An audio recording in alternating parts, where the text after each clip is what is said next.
अस्सलाम वालेकुम नाज़रीन, मैं हूं आपका मेज़बान उस्मान शेफ और आप देख रहे हैं पाकिस्तान खबर टीवी। आज आपकी मुलाकात एक ऐसे कबड्डी प्लेयर के साथ करवाने जा रहा हूं जिन्होंने अपनी ज़िंदगी का एक हिस्सा जेल के अंदर गुजारा, वहीं से बीए तालीम हासिल की है। उसके बाद जेल से बाहर आकर पाकिस्तान आर्मी के अंदर अपनी 20 साल ज़िंदगी गुजारते हैं। इसके अलावा कबड्डी प्लेयर कैसे बन जाते हैं, सर हमारे साथ मौजूद है, आइए हम इनसे बात करते हैं। अस्सलाम वालेकुम। वालेकुम अस्सलाम। सर क्या हाल चाल है? अल्लाह का एहसान है एवान। सर क्या नाम है आपका? मोहम्मद नियाज। या सब बताइएगा, जेल के अंदर जाते हैं, क्या वजह बनती है कि नियाज साहब को जेल के अंदर जाना पड़ गया? ये अचानक हमारी एक लड़ाई हुई है जिसमें हमें तकरीबन जेल में जाना पड़ा। तो फिर कितना अरसा आपने जेल के अंदर गुजारा? जेल में तकरीबन 9 साल। सर लोग जुर्म करते हैं, जेल के अंदर जाते हैं, वहाँ मशक्क़तें काटते हैं, बहुत सी परेशानियाँ झेलनी पड़ती हैं उनको। तो आपने माशाल्लाह वहाँ से तालीम भी हासिल की है, कितनी तालीम आपने हासिल की है? मैंने मैट्रिक से लेके उस वक्त मैं 9th में था जब गया हूँ जेल में। 9th से लेके बीए तक और तलीमुल कुरान, दरस निज़ामी, 1-2 और भी कोर्स है जो मैंने किए। माशाल्लाह टीचर भी था मैं। टीचर भी था माशाल्लाह, आप उधर टीचर भी थे। सर बताइएगा, उसके बाद आप एक अच्छे कबड्डी प्लेयर बन जाते हैं जेल के अंदर, वो कैसे हो जाता है? जेल के अंदर जब जिस वक्त हम गए ना वहाँ पे हमें पता चला कि वहाँ पे ना तकरीबन 15 से लेके 20 साल तक लड़के होते हैं। तो वहाँ पे ना गेमें होती हैं, तो हम खुश भी हुए क्योंकि एक टाइम ऐसा था मुश्किल तो गुजारनी थी ना। तो उन्होंने कहा कि आप कौन कौन सी गेम करते हैं? हमने कहा अभी कबड्डी, फुटबॉल, कुश्ती, जो भी गेमें करेंगे। तो जाते हमारा एक मुकाबला हुआ जिसमें अल्लाह का शुक्र है हमने वो फ़तह हासिल की। जो बाकी फिर हमने 9 साल गुजारे हैं उस फ़तह की वजह से तकरीबन एक दफ़ा नहीं कबड्डी हुई, हर साल ही वहाँ पे फिर पार्टिसिपेट होता था। अल्लाह का शुक्र है हमने और गेमों में भी काफ़ी कामयाबी हासिल की। फिर नियाज साहब जेल से बाहर किस तरह आते हैं? जेल में तकरीबन 9 साल के बाद हमें रिहाई मिलती है। वहाँ पे एक और वाक़या भी ऐसा होता है कि जब हम बड़ी जेल में गए ना खेलने के लिए, वहाँ पे बहुत बड़ा मुकाबला था। तो जब हमें उन्होंने मुकाबले के लिए बुलाया तो वो हमें कहने लगे आप तो छोटे हैं, क्या करोगे? हमने कहा ये जिस्म नहीं खेलते, दिल खेलते हैं। तो वहाँ पे भी हमने एक मुकाबला दोनों भाइयों ने किया, वो हमने 1 नंबर पे जीता था।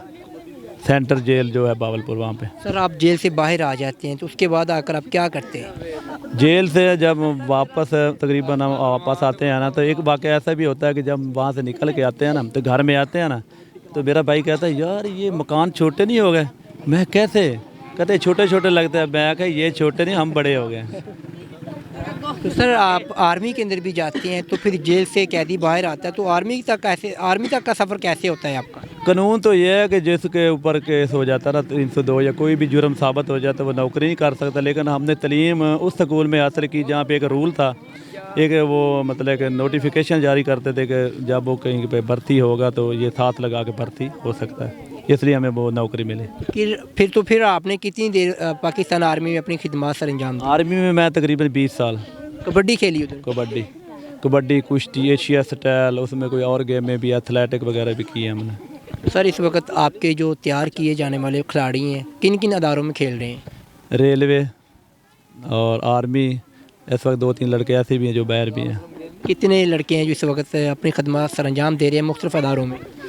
कम अद कम तकरीबन 200-300 लड़का जो मैंने भर्ती करवाया। माशाल्लाह ये भी बड़ा नेकी का काम है। बताइएगा इस वक्त आपके पास कितने लड़के गेम कर रहे हैं? इस वक्त तकरीबन 27-28 लड़के हैं जो ट्रेनिंग करते हैं मेरे साथ, आज भी वो खेले हैं।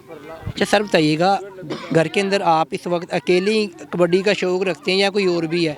नहीं, मेरे 2 भांजे हैं वो भी खेलते हैं, 4 मेरे बेटे खेलते हैं, आगे मेरे भतीजे हैं। तकरीबन हमारी पूरी टीम है जो बाबा नूर शाह ब्रांड कबड्डी क्लब के नाम से। क्या वजह, इतनी मोहब्बत क्यों है कबड्डी से? ख़ानदानी कबड्डी है ना, खानदानी ख़ानदानी कबड्डी। देखने वालों के लिए क्या मैसेज देना चाहेंगे? हमारे जो कबड्डी के प्लेयर हैं, उसके अलावा जो बड़े जुर्म करते हैं, बड़े घबराए होते हैं, जेलों में जाते हैं, उनके लिए क्या मैसेज है? असल में जब मैं जेल में गया हूँ छोटा ही था, लेकिन हमने वो मुकाबला तो डट के किया है। कुछ लोग ऐसे भी थे जो वहाँ पे रोते होते थे। तो मैसेज तो मेरा यही जाएगा कि जब मुश्किल वक्त आता है तो उसको डट कर मुकाबला करना चाहिए। लेकिन कोशिश ये करनी चाहिए कि अगर कोई गलत रास्ते पे जा रहे है तो उससे रुकना चाहिए और लड़कों को मतलब कि समझाना चाहिए कि गेम जो कोई भी गेम अच्छी है, सीनियर की इज़्ज़त करनी चाहिए।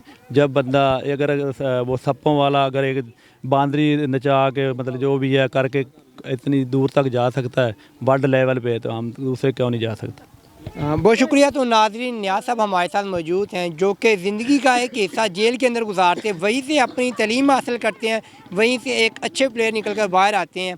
جب جیل سے باہر آتے ہیں تو اپنی زندگی کا ایک حصہ 20 سال پاکستان آرمی کے اندر گزارتے ہیں، اچھے اچھے پلیئروں کو تیار کرتے ہیں۔ اس وقت ان کے ہاتھوں تیار کیے جانے والے کبڈی پلیئر نہ کہ پاکستان آرمی میں بلکہ پاکستان کے بہت سے اداروں کے اندر اپنی ڈیوٹی سر انجام دے رہے ہیں۔ اس کے علاوہ اس وقت ان کے پاس بہت سے پلیئر ہیں جو اس وقت کبڈی سیکھ رہے ہیں۔ انشاءاللہ ایک نئی ویڈیو کے ساتھ دوبارہ ملتے ہیں۔ اپنے میزبان عثمان اشرف کو اجازت دیجیے گا۔ اللہ حافظ۔